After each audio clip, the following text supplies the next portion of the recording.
எல்லாம் போச்சு 5000 5 வீடு உனக்கு தந்தேனே நினைச்சிட்டியடா. நான் என்ன செய்யணும்? நிலம் இல்ல நீர் போச்சு ஆமா நெருப்பு போச்சு முன்னெல்லாம் ஜம்பா ஆசிரமம் பணம் ஏகப்பட்ட நெல்லு. இப்ப நெல்லுக்கு தெரியல. நெல் அப்படின்னு நெல் இல்ல. ஆமா இனி பட்டணத்துல மட்டும் கொஞ்சம் கவனமா இருக்கு. ஐயா ஐந்து சொல்லிட்டாரு பட்டணங்கள்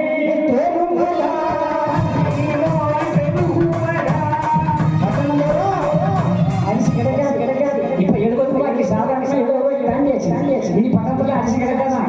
யாரும் நிலம் வச்சுக்க ஒத்துக்காத. ஆமா அவ்வளவு பேரும் உங்கள்கிட்ட வருவான். ஆமா நான் இனிமேல் உலகம் முடிவுப்பாதை கொரோனா என்ற பிறகில் ஆமா பேர்ல 2.5 கோடி சுனாமி பேர்ல 2.5 லட்சம் நீ பாரு மலை இருக்குது கேரளாவில் அழியுது கண்ணிகளால போகுது எல்லாம் போகுது.